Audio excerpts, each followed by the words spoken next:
사랑의 하나님, 이 아침 기도로 주님을 만나는 은총의 시간을 갖습니다. 그 무엇보다 먼저, 그 어떤 사람보다 먼저 주님을 대하고 주님과 대화를 나눌 수 있는 것이 얼마나 감사한지요.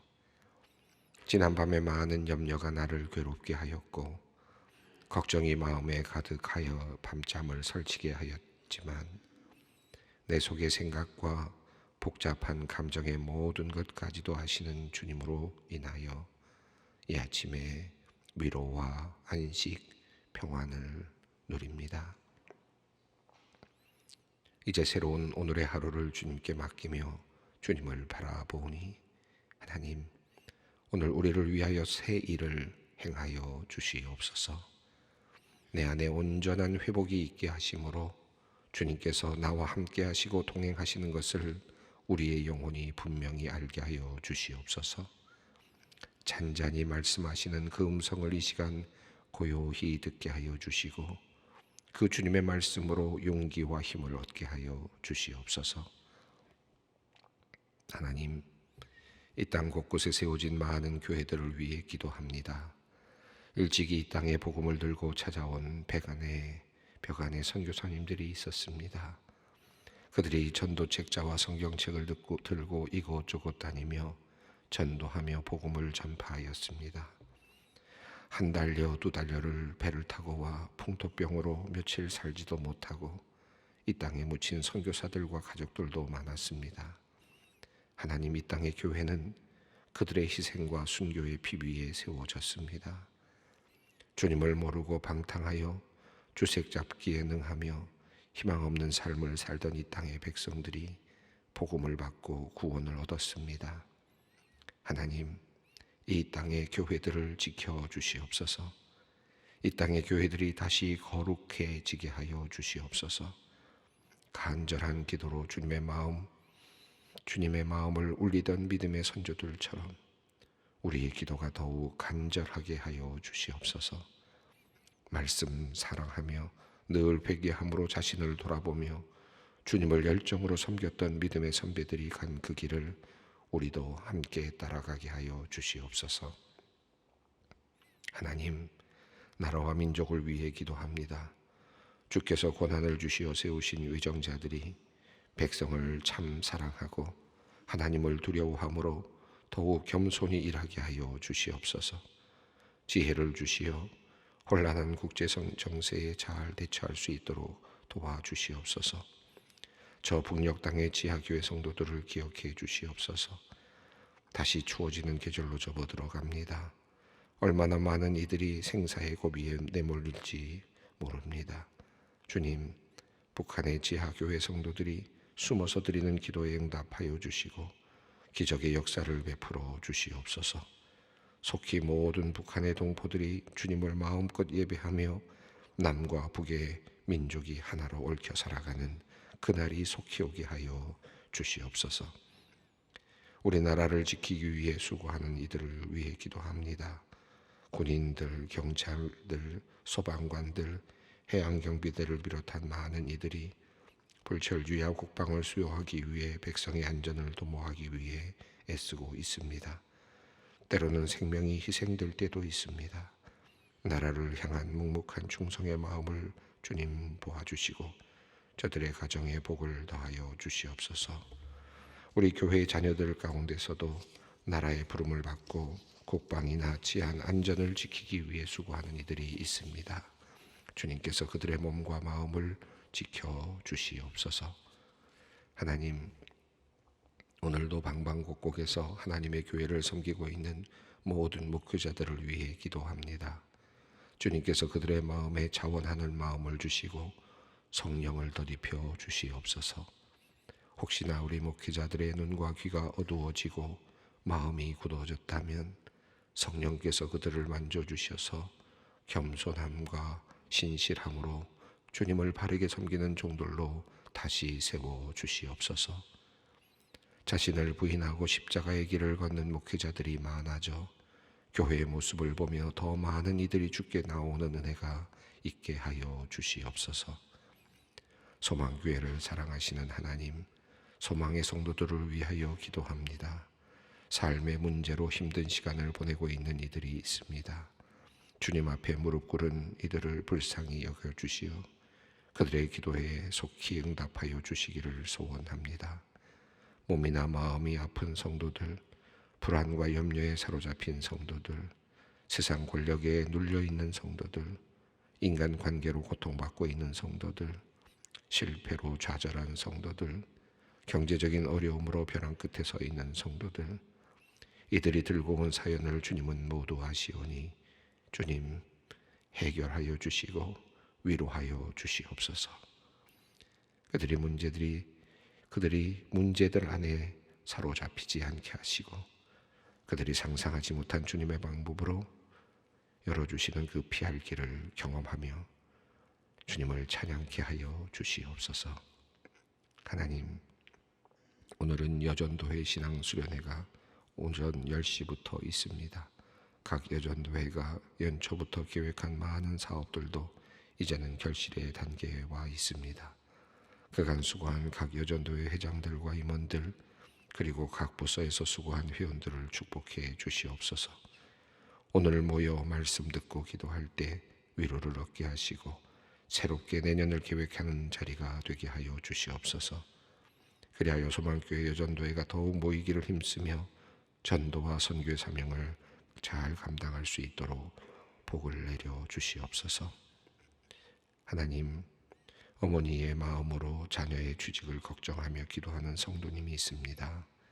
하나님께서 자녀들의 앞길을 인도하여 주시옵소서.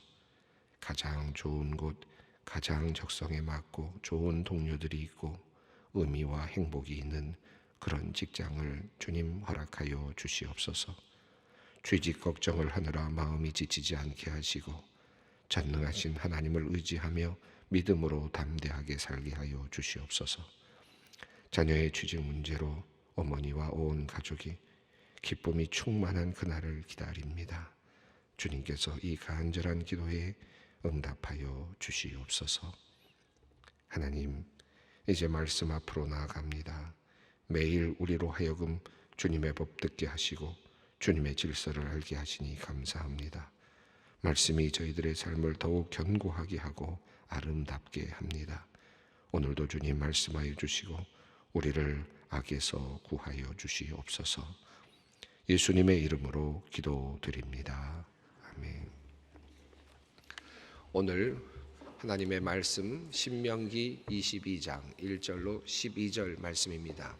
신명기 22장 1절로 12절 말씀을 함께 봉독합니다. 내 형제의 소나 양이 길을 잃은 것을 보거든 못 본 채 하지 말고 너는 반드시 그것들을 끌어다가 내 형제에게 돌릴 것이요 내 형제가 내게서 멀거나 또는 내가 그를 알지 못하거든 그 짐승을 내 집으로 끌고 가서 내 형제가 찾기까지 내게 두었다가 그에게 돌려줄지니 나귀라도 그리하고 의복이라도 그리하고 형제가 잃어버린 어떤 것이든 내가 얻거든 다 그리하고 못 본 채 하지 말 것이며 내 형제의 나귀나 소가 길에 넘어진 것을 보거든 못 본 채 하지 말고 너는 반드시 형제를 도와 그것들을 일으킬지니라. 여자는 남자의 의복을 입지 말 것이요 남자는 여자의 의복을 입지 말 것이라. 이같이 하는 자는 내 하나님 여호와께 가증한 자이니라.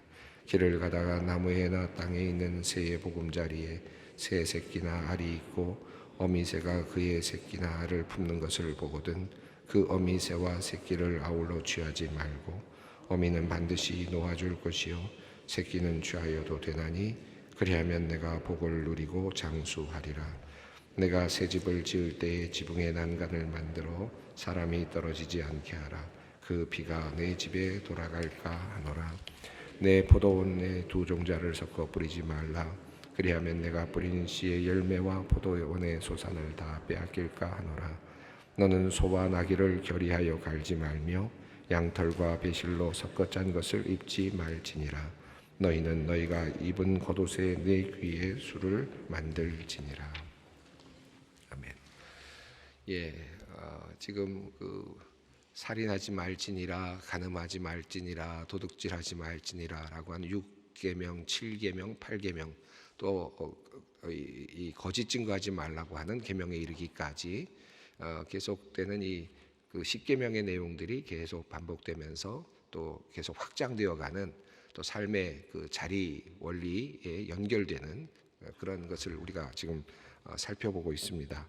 오늘도 살인하지 말지니라라고 하는 큰 흐름 가운데 있는데 또 중간중간에는 또 7계명 간음하지 말지니라라고 하는 그런 계명도 또 적용이 되고 있는 것을 보고, 또 하나는 이 계명들이 하나로만 적용되는 것이 아니라 때로는 2개가 연결되거나 3개가 연결되는 그런 형태로 나타나고 있음을 보게 됩니다. 오늘 본문 말씀은 이제 다양한 상태들, 다양한 상황들을 지금 이야기하고 있는데요. 1절 말씀을 먼저 읽겠습니다.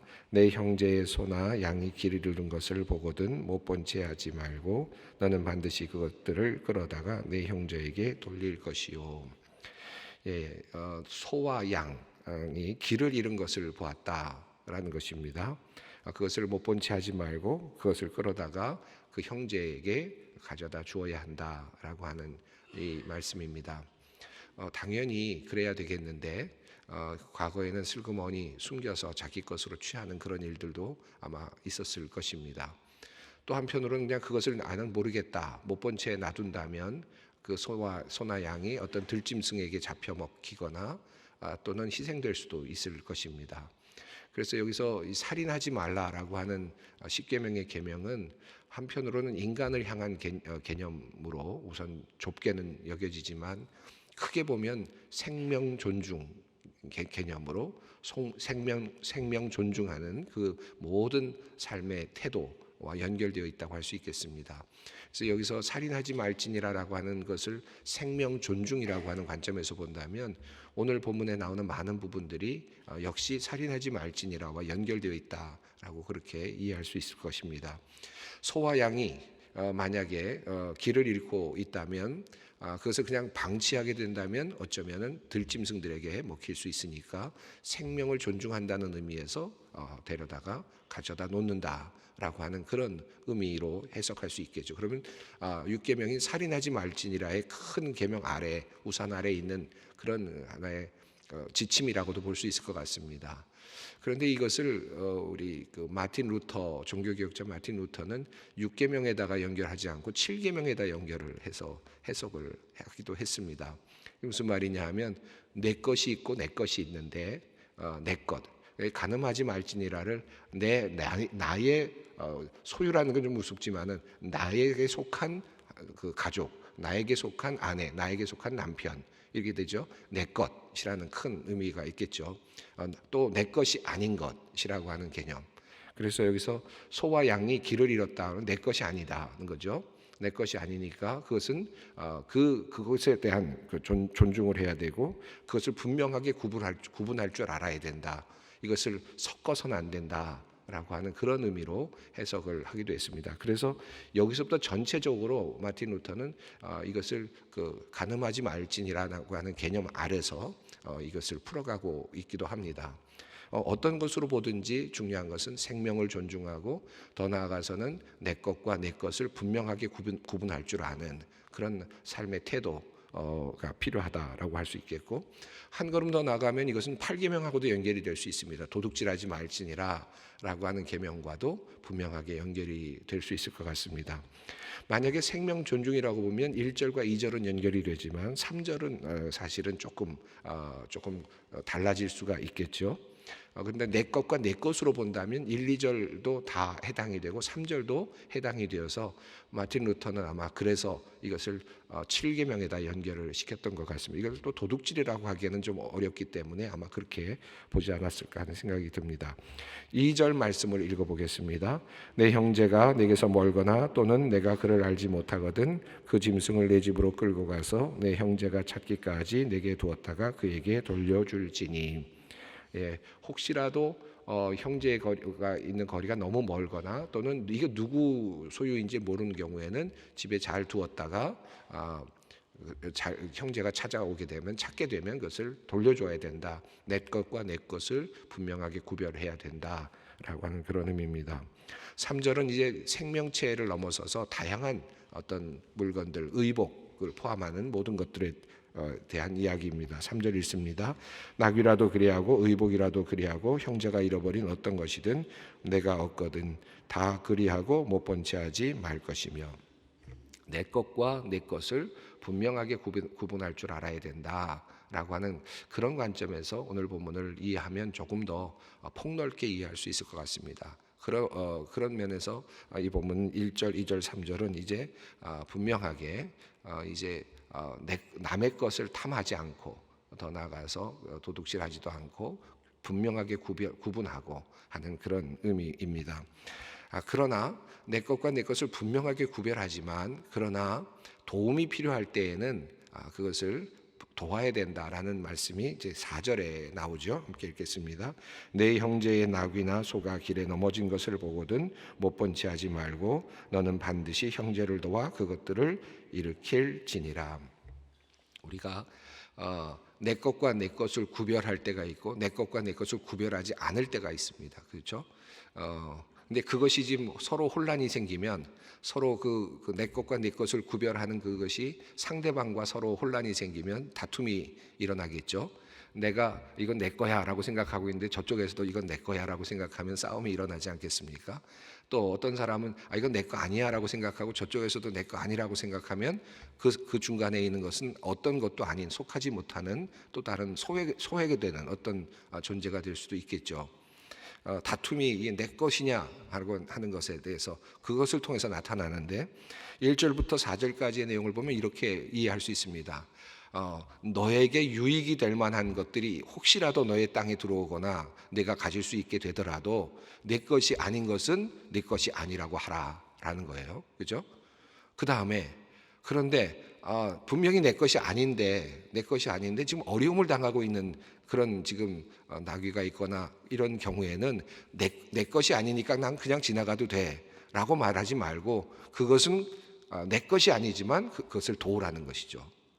그러니까 이게 완전히 우리 인간의 가지고 있는 욕망과는 반대적인 개념이죠.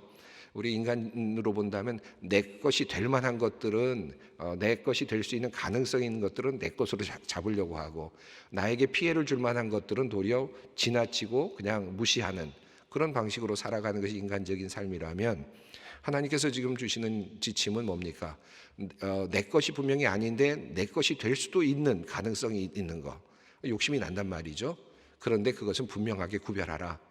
반드시 돌려줘야 되고, 혹시라도 무슨 문제가 있을 때는 어려울 때, 돌려주기 어려울 때는 잘 보관했다가 그에게 돌려줄 마음으로 계속 그것을 지켜내야 된다. 그 마음을 가지고 있어야 된다라고 하는 것이고, 형제의 낙이나 소가 길에 넘어진 것을 보면은 이건 내 거 아닌데 뭐 나와 관계없어라고 하고 넘어갈 수 있겠지만, 그러나 반드시 그 형제를 도와서 함께 일으켜줘야 된다라고 하는 그런 말씀입니다. 과거에는 나귀와 소에게 이렇게 많은 짐을 지우고 그렇게 계속 일들을 시켰기 때문에, 나귀나 소도 생명체이기 때문에 젊을 때, 그러니까 그럴 때는 괜찮지만, 그러나 이게 점점 나이 들고 노쇠해지게 되면 사실은 힘을 못 쓰죠. 그럼에도 불구하고 인간은 그냥 계속 그것을 사용하다 보면 마지막에는 정말 쓰러져 있는 그런 짐승들이 꽤 많이 있었죠. 그런 경우를 지금 표현하는 것 같습니다. 정말 지쳐서 쓰러진 거, 그러면 계속 또 어떻게든지 일으켜 세우려고 하지만 도저히 일어나지 못하는 거죠. 지금 아마 이 소나 나귀의 주인은 얘를 일으키려고 아마 끊임없이 얘를 쓸 텐데 일어나지가 않는 겁니다. 혼자의 힘으로는. 이럴 때 사람들이 달려들어서 일어날 수라도 있게 해줘야 된다. 그런 의미이겠습니다. 이 7계명과 연결해서 본다면 1, 2, 3, 4절이 연결되면서 자연스럽게 5절도 연결이 됩니다. 5절 말씀을 읽겠습니다. 여자는 남자의 의복을 입지 말 것이요 남자는 여자의 의복을 입지 말 것이라. 이같이 하는 자는 내 하나님 여호와께 가증한 자이니라. 남자와 여자의 옷을 바꿔 입는다. 이것은 어떤 의미겠습니까? 몇 가지 의미가 있겠는데, 일단 남자와 여자의 차이를 모호하게 하는 그런 효과가 있겠죠. 또 남자와 여자의 옷을 바꿔 입는다는 얘기는 남자와 여자의 역할을 바꾸어 생각한다, 바꾸어서 성 정체성을 갖는다는 의미도 포함이 될 수 있겠습니다. 때로는 이것은 주술에도 사용이 되곤 했는데, 주술을 할 때 거꾸로 그렇게 남성이 여성의 복장을, 여성이 남성의 복장을 입고 주술적인 어떤 이교적인 풍습에서 그와 같은 일들도 일어나곤 했다고 합니다. 그러니까 어쨌든 남자가 여자의 의복을 입거나 여자가 남자의 의복을 입는다는 것은 하나님 앞에서는 어떤 것도 받아들이기 어려운 가증한 것이다 라고 말씀하고 있습니다. 창조의 질서를 거스르는 일이고 이방신을 섬기는 일이 되는 것이고, 그리고 결국은 이것은 간음하는 일과 같다라고 하는 그런 말씀이죠. 자, 이렇게 이제 이야기를 한 후에 6절과 7절 말씀을 이제 보는데, 6절, 7절, 8절은 생명과 관련되어 있는 그런 것입니다. 또 이것도 내 것과 내 것을 구별한다는 의미도 조금은 6절과 7절은 뭐 연결은 될 수 있을 것 같습니다. 6절과 7절을 한번 읽어보겠습니다. 길을 가다가 나무에나 땅에 있는 새의 보금자리에 새 새끼나 알이 있고 어미새가 그의 새끼나 알을 품는 것을 보거든 그 어미새와 새끼를 아울러 취하지 말고 어미는 반드시 놓아줄 것이요 새끼는 취하여도 되나니 그리하면 내가 복을 누리고 장수하리라. 예, 우리나라 속담에는 꼭 먹고 알 먹고가 있는데 이거 얼마나 좋은 겁니까? 우리가 볼 땐 다 잡았으니까 훨씬 좋은 것 같은데, 그래서 우리는 그것을 아주 좋은 하나의 행운으로 이렇게 이해하고 있는 것 같은데, 그런데 지금 주님 말씀은 새의 둥지에 알이 있고 또는 새끼가 있거나 할 때 여기서 아마 주로 알과 관련돼 있겠지만 새의 알이나 새끼 그리고 어미 새가 있을 때 이걸 다 함께 취하지 말아라. 그리고 새끼와 알은 취하고 어미는 놔둬라. 이건 왜 그럴까요? 이 어미새가 또 이제 또 알을 품고 또 새끼를 낳을 수 있도록 하는 것, 생명이 계속 유지될 수 있도록 하는 의미, 이것도 있겠죠. 새끼를 만약에 놔둔다든가 알만 그냥 놔두면 그것은 그냥 썩거나 결국은 보호받지 못하기 때문에 의미가 없겠죠. 그러니까 그것은 취해서 인간이 먹을 거리로, 이미 14장 11절 이후에 오늘 신명기 14장에서 하나님께서 먹을 것에 대한 말씀을 주셨습니다. 정결한 새는 너희가 먹을지니라, 뭐 독수리라든지 매라든지 이런 종류는 먹지 말라 하는 구체적인 내용을 말씀해 주셨는데, 그 범위 안에서 새를 먹게 될 경우에 이 경우를 말하고 있습니다. 아울러 취하지 말고 새를 어미새는 반드시 놓아주어라. 이것도 네가 먹을 수 있는 부분이 있고 또 놓아야 될 부분이 있다라고 하는 것, 네 것이 있고 네 것이 아닌 것이 있다라는 의미로도 연결해서 볼 수가 있을 것 같습니다. 다 갖고 싶겠지만 그것은 한 어미까지 갖는 것은 과하다라는 의미고, 결국은 네가 가질 수 있는 것을 더 축소시키는 결과를 초래할 것이기 때문에 하나님께서 지혜롭게 하도록 하시는 의미가 있겠습니다. 8절 말씀입니다. 내가 새 집을 지을 때에 지붕에 난간을 만들어 사람이 떨어지지 않게 하라. 그 피가 내 집에 돌아갈까 하노라. 이 부분은 생명 존중과 관련이 되어 있고 살인하지 말지니라와 연결이 분명히 되는 것을 알 수 있죠. 새 집을 지을 때 그 난간을 꼭 만들어서, 왜냐하면 이스라엘 그 집의 구조는 평평한 지붕 구조 갖고 있어서 위에서 주로 많이 활동하는, 그러니까 베란다 같은 그런 의미가 있어서 많이들 그곳에 머물곤 했는데, 난간이 없으면 자칫 떨어질 수가 있겠죠. 안전에 대한 문제들도 말씀하고 있습니다. 목숨을 귀하게 여기는 그와 같은 태도입니다. 9절, 10절, 11절 이 내용은 이제 섞어서 하는 이 모든 것들인데, 이것은 이 간음하지 말지니라라고 하는 하나님의 명령을 가시적으로 보여주고 또 그것을 보다 더 분명하게 하시는 그런 말씀이라고 할 수 있겠습니다. 9절 말씀을 읽습니다. 내 포도원에 두 종자를 섞어 뿌리지 말라. 그리하면 내가 뿌린 씨의 열매와 포도원의 소산을 다 빼앗길까 하노라. 섞어서 뿌리지 말라라고 하는 말씀입니다. 여기서 포도원이라는 표현, 이 섞어서 뿌리지 말라는 말씀은 시편 80편 8절 이후에 보면 하나님 그 포도나무를 애굽에서 가져다가 심었다라는 말씀이 나오는데, 그런 걸 보면 이 포도원은 단순하게 포도와 또 다른 포도원의 다른 두 종자라고 그냥 일반적인 의미도 있겠지만, 한편으로는 그 이스라엘 백성과 다른 백성의 그 섞이는 이런 것들도 함께 연결되고, 결국은 가늠하지 말지니라는 개념과도 연결이 됩니다. 10절도 마찬가지죠. 읽습니다. 너는 소와 나귀를 결의하여 갈지 말며 11절입니다. 양털과 배실로 섞어 짠 것을 입지 말지니라. 레위기 19장 19절에도 이 내용들이 나옵니다. 가축을 다른 종류와 교미하지 말라. 그 다음에 밭에 두 종자를 뿌리지 말라. 그리고 또 두 직물을 섞어서 짜지 말라 하는 그런 내용이 또 나옵니다. 이 모든 것들이 하나님께서 가시적으로 가늠해서는 안 되고 섞여서는 안 된다. 오직 하나님만을 섬겨야 된다라고 하는 그런 의미들을 담아서 주시는 하나의 명령이라고 할 수 있겠습니다. 그리고 마지막으로 12절 말씀입니다. 함께 읽습니다. 너희는 너희가 입은 겉옷에 내 귀에 술을 만들지니라. 이스라엘 백성들은 이 겉옷 마지막에 입는 겉옷에 네 귀퉁이에 술을 달아서 그렇게 입도록 했습니다. 그 대제사장이 들어갈 때 그 에봇에 그 종이 달린 술을 달아서 네 곳에 그 종이 달린 술을 달아서 들어갔죠. 그래서 그곳에서 딸랑딸랑 소리가 나서 살아있구나 하는 것을 느끼도록 하는, 알게 하는 그런 명령을 하나님께서 하셨는데, 모든 이스라엘 백성들에게 이렇게 술을 달아서 겉옷을 입어라라고 그렇게 말씀하고 있습니다. 이것은 이스라엘 백성을 상징하는 것입니다. 그러니까 이스라엘 남자들이 모두 할례를 받는 것처럼 이것은 그 술을 달고 있는 옷을 입고 있는 모든 사람은 누가 봐도, 자신이 봐도 나는 하나님의 백성, 이스라엘 사람, 나는 하나님을 믿는 사람이라고 하는 그런 그 표시가 되는 그런 것이죠. 외적으로 완전히 표시를 하는 그런 의미이겠습니다. 이것도 이 흐름 안에서 보면 가늠하지 말지니라라고 하는 것과 다 연결이 될 수 있을 것 같습니다. 여기 9절, 10절, 11절은 섞이는 것 아닙니까? 섞이는 것이기 때문에 가늠과 당연히 연결이 될 수 있겠는데, 겉옷을 내 귀에 술에 달라라고 하는 말은, 여러분 한번 생각해 보세요. 가늠을 하게 되면 어떤 일이 일어나겠습니까? 옷을 벗어야 되겠죠. 그죠? 가늠을 한다라는 말은 옷을 벗어야 됩니다. 겉옷을 벗는단 말이에요. 그리고 겉옷을 보통은 이불 같은 야외에서 이불처럼 사용하는 그런 의미도 있습니다. 그걸 깔아야 되겠죠.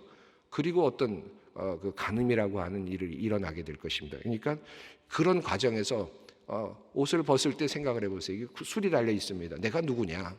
내가 어떤 존재냐? 그런 것을 다시 알게 하고 다시 기억하게 함으로써 하나님께서는 그 가늠의 길을 막으려고 하시는 하나님의 의도도 여기 담겨 있다고 할 수 있겠습니다. 자, 그래서 이 전체적인 흐름 속에서는 섞이는 문제, 그리고 내 것과 내 것을 구별하는 문제, 이런 문제들을 통해서 하나님께서 우리들에게 삶의 그 지혜를 주고 계십니다. 오늘 우리들의 삶 속에서 혹시라도 잘못된 길에 들어서 있는 분이 혹시라도 계시다면, 오늘 이 말씀을 한번 다시 깊이 생각하시면서 하나님 앞으로, 그리고 순전하게 진실된 모습으로 돌아가야 되겠다라고 하는 그런 결단이 또한 있었으면 좋겠습니다. 함께 기도하겠습니다.